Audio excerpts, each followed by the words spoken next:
Donc, je cède d'abord la parole à Madame Hélène de Potter et qui va envisager ce problème de la lutte contre les pandémies. Merci, Monsieur le Président. Et à mon tour, je remercie les organisateurs du colloque, Isabelle Claire et l'Université, pour leur invitation à vous parler aujourd'hui des pandémies. Alors, quand je rédigeais ma thèse, on me demandait souvent quelle était la différence entre une épidémie et une pandémie. Eh bien, une pandémie, c'est une grande épidémie. Et tout simplement, il n'y a pas de seuil en deçà duquel ou au-delà duquel on serait face à une épidémie ou à une pandémie. Une pandémie, ça correspond à l'apparition d'un grand nombre de cas d'une maladie infectieuse transmissible sur une zone géographique étendue sans plus de précision. Il y a une certaine plasticité du vocabulaire, et c'est pourquoi aujourd'hui je parlerai des épidémies comme des pandémies, et plus largement des maladies infectieuses.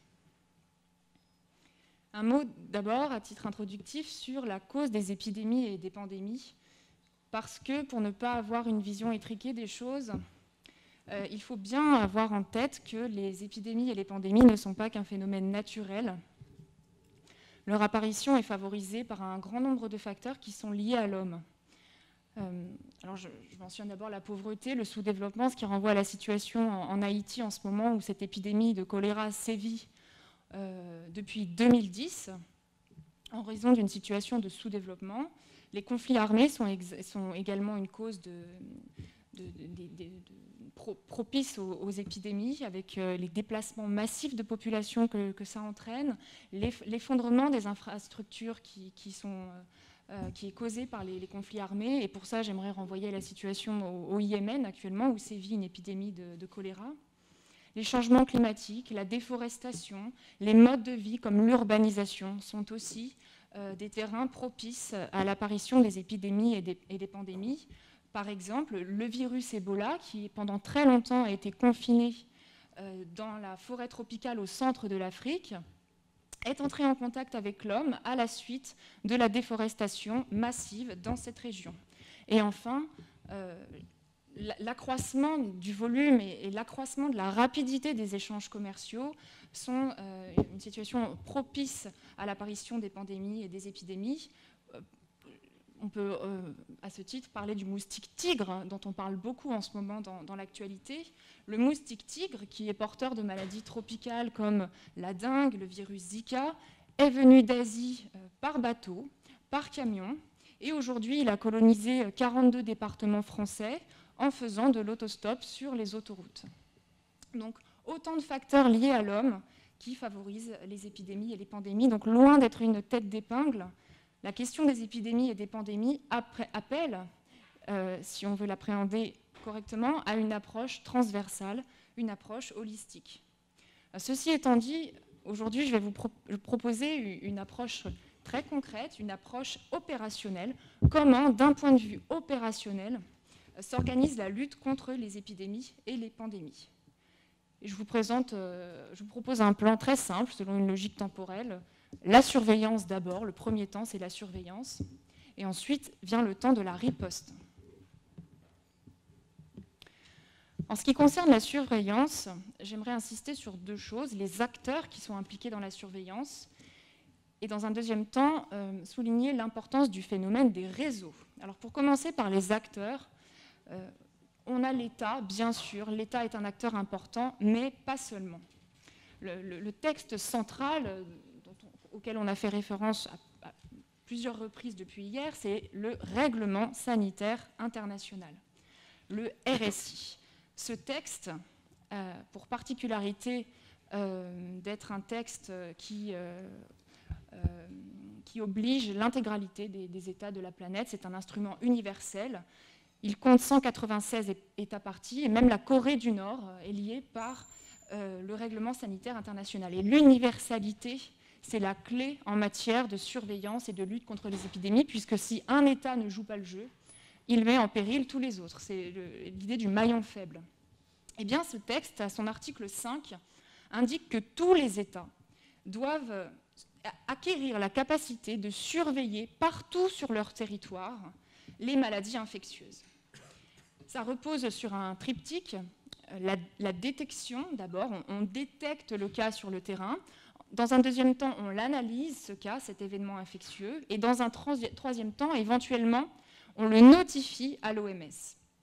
Ce sont des obligations très exigeantes. Et c'est là que le bas blesse, puisqu'on ne peut pas toujours compter sur les États pour être en mesure de détecter, d'évaluer et de notifier les événements. Pourquoi ? En ce qui concerne la détection et l'évaluation, la plupart des États, il faut le reconnaître, sont loin de disposer des capacités qui sont exigées par le règlement sanitaire international. Certaines zones du territoire de l'État échappent à son contrôle, échappent à sa vigilance, soit en raison d'un conflit armé, soit en raison d'un manque de ressources financières, d'un manque de ressources humaines ou logistiques. Et c'est ce qui s'est passé dans le cas d'Ebola. Le virus a circulé pendant 3 mois en Guinée sans qu'on s'en rende vraiment compte, parce que la Guinée n'avait pas les moyens de le détecter.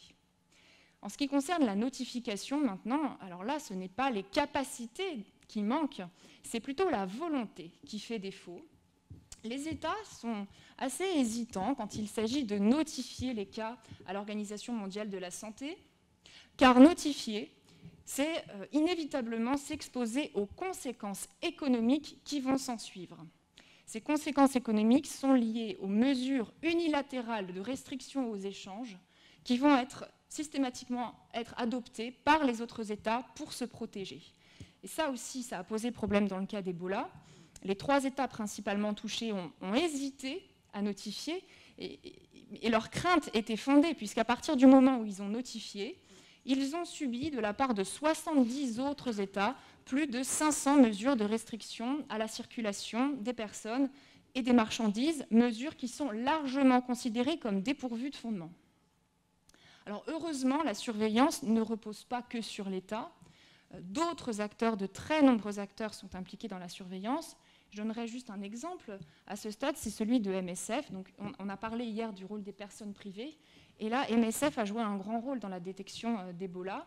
MSF, donc organisation de terrain humanitaire qui est dans les zones les plus reculées de certains pays au contact des populations, alors que l'État, lui, est assez absent dans ces régions.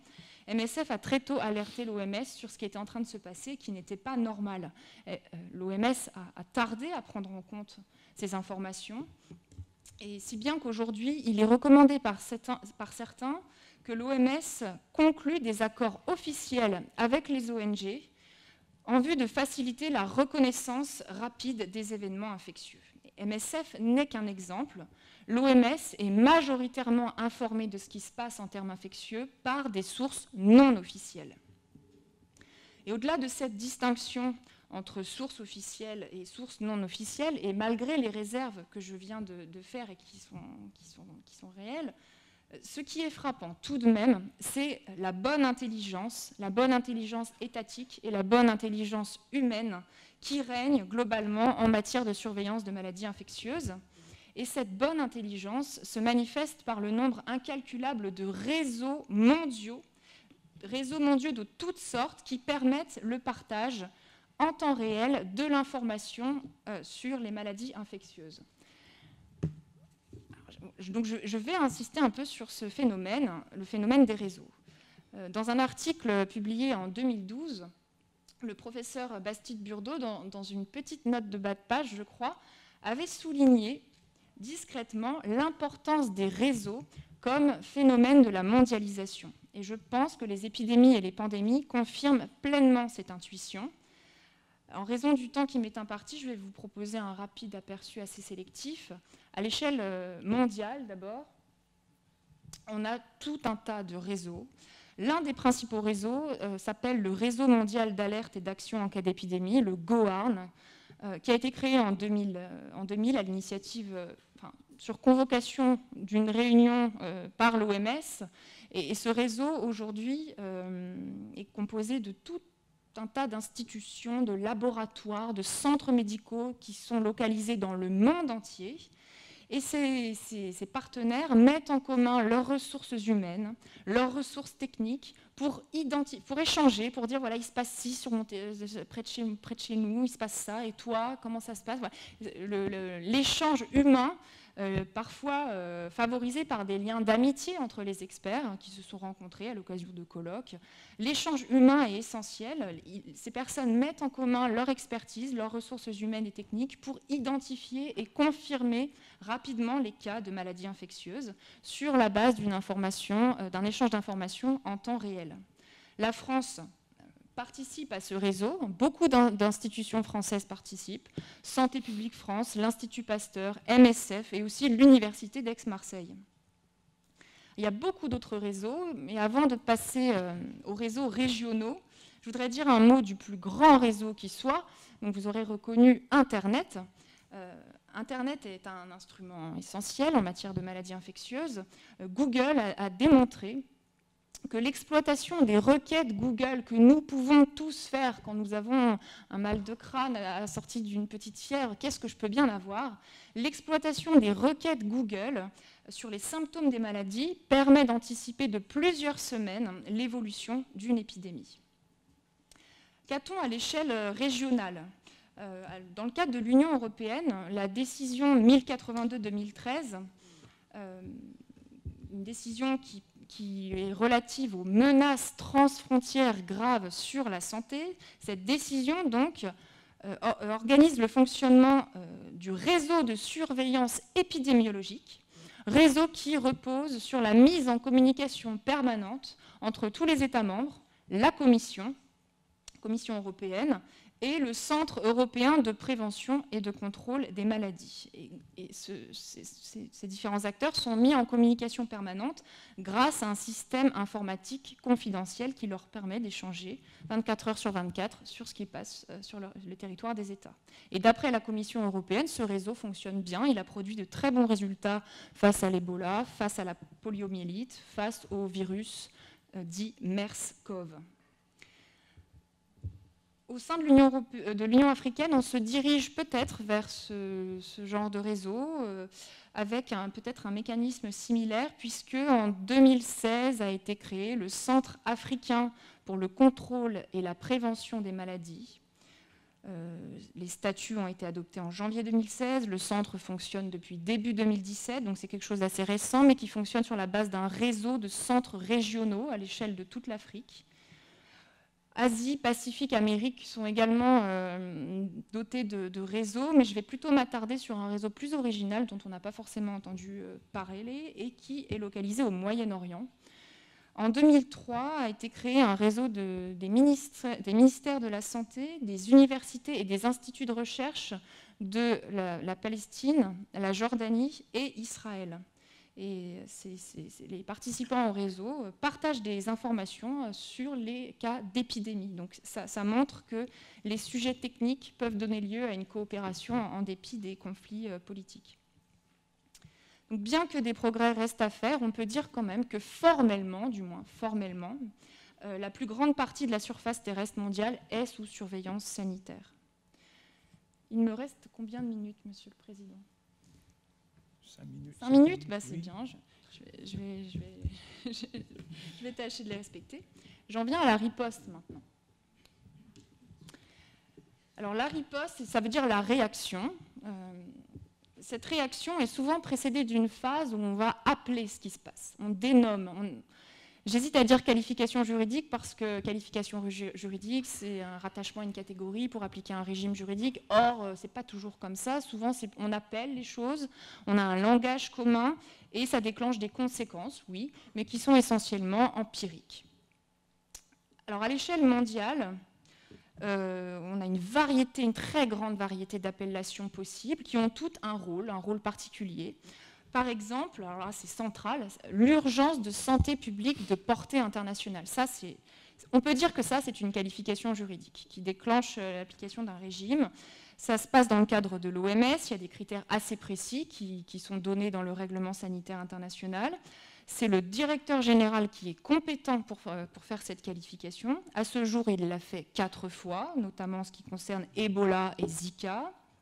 Et la conséquence, c'est que le directeur général de l'OMS, quand il a utilisé cette qualification, il peut prendre des recommandations temporaires. Et si cela vous intéresse, je vous renvoie à l'article 15 du règlement sanitaire international. Ces recommandations temporaires n'ont pas de vocation humanitaire. Ça sera plutôt le troisième point, le comité permanent interorganisation. Pas de vocation humanitaire. Le but, c'est pour l'OMS de faire des recommandations assez techniques sur les bagages, sur les voyageurs, sur les marchandises. Donc c'est en lien avec le trafic. L'objectif étant d'éviter la propagation des maladies tout en évitant les entraves inutiles au trafic et au commerce international. Du côté du Conseil de sécurité, on a aussi une qualification qui est intéressante, menace pour la paix et la sécurité internationale. Je n'y attarderai pas trop. À mon sens, son principal intérêt à cette qualification, c'est tout simplement d'attirer l'attention. Ça provoque un électrochoc qui suscite le versement de fonds.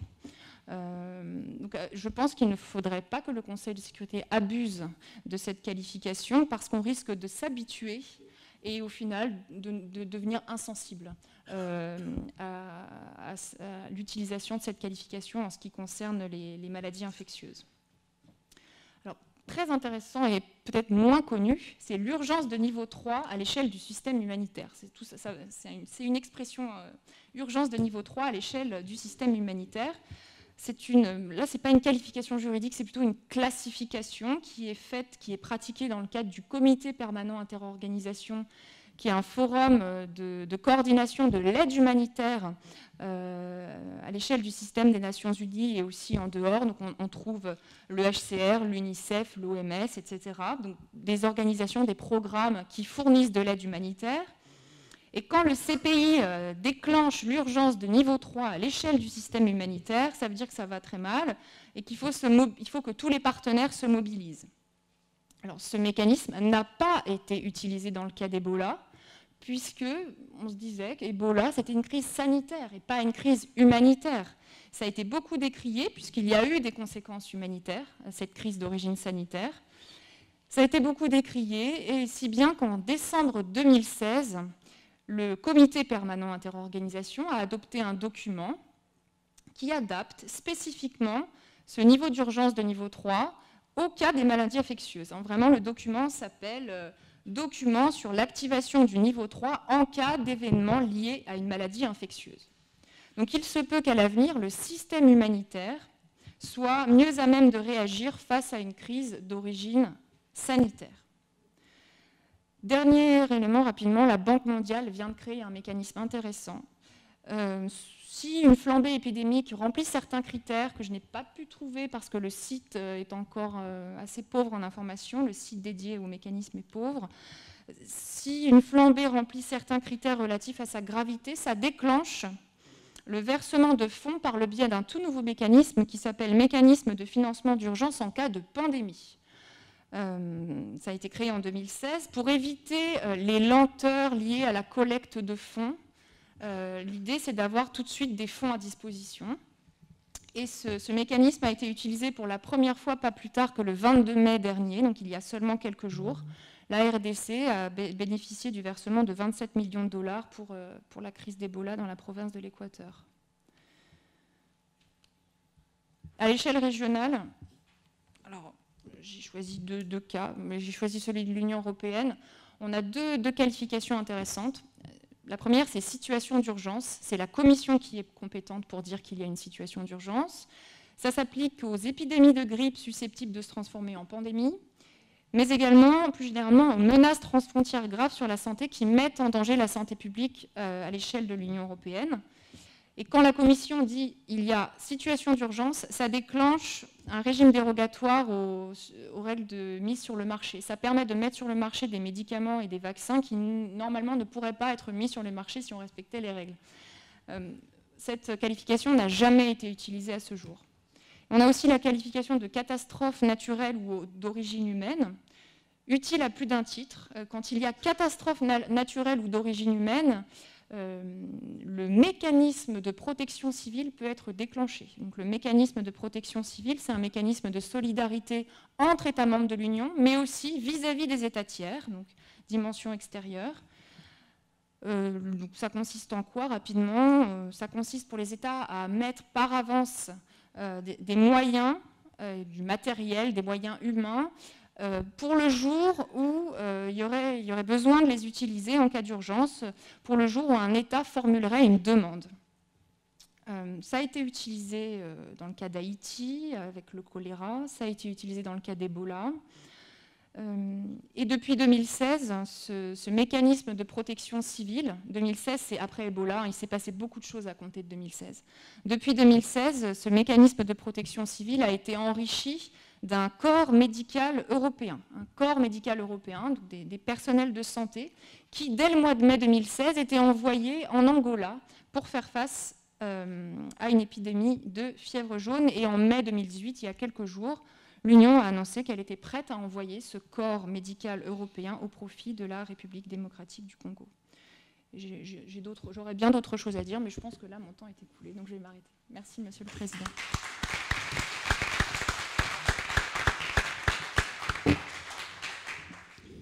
Merci, Madame. Vous avez pleinement justifié, expliqué le pan ou le pan de pandémie à travers votre exposé, là, votre question initiale en disant épidémie, pandémie, mais là, on est effectivement dans un système qui justifie des règles particulières et des organisations particulières.